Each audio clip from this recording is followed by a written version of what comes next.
Hello guys, welcome to our YouTube channel. मैं advocate Om Prakash, office Sahu and associate law firm Ambikapur से आप सभी लोगों का स्वागत करता हूं।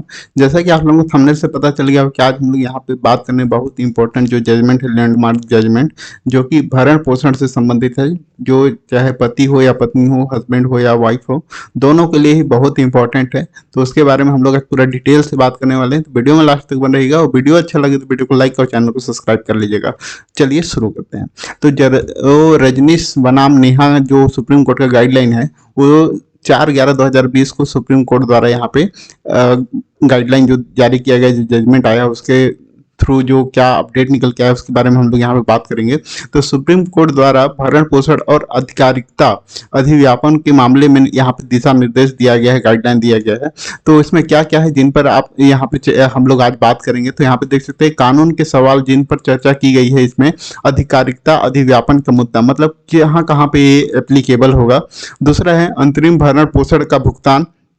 भरण पोषण की मात्रा निर्धारित करने के लिए क्या क्या मापदंड होगा, क्या क्या देखने के बाद ही भरण पोषण को उसमें दिया जाएगा, और यह किस दिनांक से यह भरण पोषण को प्रदान किया जाएगा। ठीक है।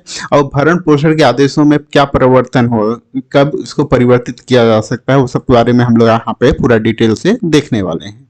तो चलिए सबसे पहले यहाँ देखते हैं अधिकारिकता अधिव्यापन का मुद्दा। तो आप लोग इसको समझ सकते हैं कि जो रजनीश वर्सेस नेहा जो सुप्रीम कोर्ट का गाइडलाइन है, वो कहाँ कहाँ पे लागू होगा। तो विशेष विवाह अधिनियम 1954 का जो है, उसकी धारा 36 और 37 में जो दिया हुआ है वहां पे लागू होगा। हिंदू विवाह अधिनियम के 24-25 में जो दिया हुआ है उसमें लागू होगा। हिंदू दत्तक और भरण पोषण अधिनियम 1956 की धारा 18 से 23 में जो है वहां पे लागू होगा। दंड प्रक्रिया संहिता 125 में लागू होगा। घरेलू हिंसा अधिनियम 2005 डीवी अधिनियम के 18 से 22 तक जो भरण पोषण के लिए जो सेक्शन दिए हुए हैं, ये सभी पे यहाँ ये जो जजमेंट है वो लागू होगा। तो आप लोगों को सिर्फ इसमें कंफ्यूज नहीं होना कि सिर्फ 125 में ही ये चलेगा, हर जगह यहाँ पे चलेगा जितना यहाँ पे मैं अभी बताया हूँ। ठीक है। नेक्स्ट हम लोग यहाँ चलते हैं अधिव्यापन क्षेत्राधिकार के से संबंधित दिशा निर्देश क्या क्या है। तो यहाँ पे देख सकते हैं, बाद में कार्यवाही भरण पोषण की मात्रा तय करने के लिए कोर्ट जो परिवार न्यायालय या किसी में पहले जो भी आवेदन दिया गया है, जैसे बहुत सारे लोग क्या होते हैं भरण पोषण के लिए जो आवेदन लगाते हैं, तो वो परिवार न्यायालय में 125 में भी लगा देंगे, डीवी में भी लगा देंगे। तो 2-3 जगह एक साथ वो लोग भरण पोषण का लगा देते हैं। तो हो सकता है कहीं पहले एक जगह उनको भरण पोषण मिल चुका हो, हो सकता है कि वो लोग 125 का फैमिली कोर्ट में लगाए हों जहाँ पे उनको आदेश हो गया हो, और हो सकता है वहाँ पे कम हो, उन लोग बढ़वाना चाहते हो या कुछ भी होगा तो डीवी एक्ट में भी लगा देते हैं। तो इस टाइप का जब भी कंडीशन होगा तो उसमें यहाँ पे देख सकते हैं आदेश में पिछली भरण पोषण की कार्यवाही में उसकी दिए गए आदेश का खुलासा करेगा। तो जब भी आप लोग कोई आवेदन लगाएंगे, अगर दूसरा आवेदन लगा रहे हैं, पहले आपको आदेश हो चुका है, तो उसके बारे में आपको जानकारी देना पड़ेगा, और उसी भरण पोषण का ध्यान में रखते हुए उक्त राशि का समायोजन की मंजूरी दे। मतलब उसमें पहले से अगर कोई राशि आप लोगों को अलॉटमेंट हो गया है कि हाँ इतना राशि आपको परमानेंट मेंटेनेंस के तौर पे मिलेगा, तो उसमें हो सकता है यहाँ से आदेश होकर उसमें समायोजन करने के लिए हो सकता है, या अगर उसमें जरूरत होगा तो आदेश को संशोधन के लिए फिर से उसी न्यायालय में स्थानांतरित करने की आवश्यकता होगी, तो उसको भी ट्रांसफर कर दिया जाएगा। दूसरा यह है कि पति पत्नी या लिव इन रिलेशन से सामान्य कानून विवाह नागरिक संघ में अगर यहाँ पे देख सकते हैं अगर कोई भी अंतरिम भरण पोषण अगर प्राप्त करना चाहता है, ठीक है, अंतरिम भरण पोषण के लिए, तो उसके लिए देख सकते दलीलों के साथ अंतरिम भरण पोषण के लिए संक्षिप्त आवेदन लिख दाखिल करना आवश्यक होना चाहिए। मतलब एक ही आवेदन से आपका नहीं होगा, इसको अलग से आपको अंतरिम भरण पोषण के लिए एक आवेदन आपको देना पड़ेगा संबंधित न्यायालय में, और उसके बाद ही आपको इसका लाभ मिल सकता है। यहाँ पे दोनों पक्षों में जो शपथ पत्र के आधार पर दायर की गई दलीलों के आधार पर न्यायालय अंतरिम चरण में भरण पोषण के लिए प्रदान किया जाना अनुमानित राशि की वस्तुपरक मूल्यांकन करने की स्थिति में होगा। मतलब उसको अपने अकॉर्डिंग अपने विवेक स्व विवेक के अनुसार वहां पे कर सकते हैं, जो भी वो लोग दलील देंगे उसके आधार पे। तो प्रतिवादी को क्या यहाँ पे देख सकते हैं, प्रतिवादी को 4 सप्ताह से अधिकतम अवधि के भीतर प्रकटीकरण के शपथ के साथ उत्तर देना प्रस्तुत करना होगा। मतलब 4 सप्ताह से अधिकतम अवधि, उससे ज्यादा उनको टाइम नहीं दिया जाएगा। न्यायालय प्रतिवादी को शपथ पत्र प्रस्तुत करने के लिए 2 से अधिक अवसर प्रदान करने से के लिए मना कर सकते हैं। तो 2 सिर्फ सामने वाले को इसका जवाब देने के लिए 2 ही बस आपको मौका दिया जाएगा कोर्ट के थ्रू, उसके द्वारा नहीं दिया जाएगा। ओके, या और यहाँ पे देख सकते हैं अधिकतम 4 सप्ताह से अधिक का वहाँ पे समय नहीं होना चाहिए। यदि प्रतिवादी एफिडेविट के साथ जवाब दाखिल करने में देरी करता है और इस आदेश के लिए वह अधिक स्थगन चाहता है तो न्यायालय प्रतिवादी की तरफ से दाखिल किए गए उत्तर को खारिज भी कर सकता है। और यदि कार्यवाही लंबित करने के आचरण से दृढ़ इच्छा शक्ति से विरोधाभासी पाया जाता है तो उसको भी यहाँ पे कैंसिल कर सकते हैं। ठीक है, यहाँ पर निर्धारित समय के भीतर हलफनामा दायर करने की विफलता पे परिवार न्यायालय आवेदक द्वारा दायर शपथ पत्र दलीलों के आधार पर भी भरण पोषण आवेदन तय करने के लिए आगे बढ़ सकता है। मतलब जो पहले से अगर कोई ने दलील दिया उसका अगर उसको जवाब नहीं मिला तो उसी के आधार पर उनको भरण पोषण के लिए आगे बढ़ सकते हैं। अब हम लोग यहाँ पे देख सकते हैं भरण पोषण जो है उसकी मात्रा का निर्धारण करने के लिए क्या क्या मापदंड है, किसके आधार पे आपको मेंटेनेंस मिलेगा, कितना मिलेगा, उसको कैसे हम लोग उसका मापदंड है उसका उसके बारे में देख लेते हैं। तो इसमें एक जजमेंट है भरत हेगड़े बनाम श्रीमती सरोज हेगड़े, जो कि दिल्ली उच्च न्यायालय द्वारा भरण पोषण निर्धारित करने के लिए निम्नलिखित कारकों के बारे में बताया है जिन पर यह विचार किया जाना चाहिए। यहाँ पे पार्टियों की स्थिति, जैसे आवेदक है अनावेदक है, दोनों की पार्टी की स्थिति पे ध्यान रखना चाहिए। वाजिब दावेदार की इच्छा पे रखना चाहिए। वहां पे दावेदार की स्वतंत्र आय और संपत्ति, उसकी कितनी इनकम है और उसके पास कितना प्रॉपर्टी है उसके आधार पे।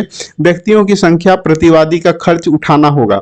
अब कितने संख्या है उसके व्यक्तियों की संख्या और प्रतिवादी जिनका खर्च उठाता है उसको भी ध्यान देना होगा। जैसे वो सामने वाले हैं हस्बैंड है, उसके घर वाले हैं, उनके ऊपर डिपेंडेंट है जिनका खर्च वो उठाता है तो उसको भी यहाँ पे ध्यान रखा जाएगा। राशि, आवेदक को वैसे ही जीवन शैली जीने के लिए सहायता करनी चाहिए जैसे उसने वैवाहिक घर में प्राप्त की थी। इसको भी ध्यान देना है कि जब कोई भी फीमेल है अगर वो शादी करने के बाद वाइफ है वो अपने हस्बैंड के यहाँ गई थी तो जैसा उनका जीवन यापन सोच के गई थी या जैसा उसके यहाँ जीवन यापन चल रहा था उसी के जैसा ही उसको जीवन यापन मिलना चाहिए, इतना उसको मेंटेनेंस दिया जाना चाहिए।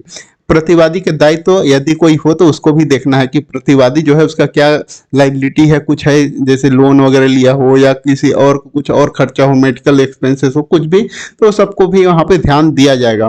तो ये सब अच्छा जजमेंट है क्योंकि मेल को भी अच्छा जरूरत पड़ सकता है और फीमेल हस्बैंड को भी इसका यूज कर सकते हैं और वाइफ को भी, दोनों अपने तरीके से इसको यूज कर सकते हैं कि उनको क्या क्या है। यहाँ पे देख सकते हैं आवेदक भोजन, कपड़े, आश्रय, शिक्षा, चिकित्सा, उपस्थिति और उपचार के लिए प्रावधान है।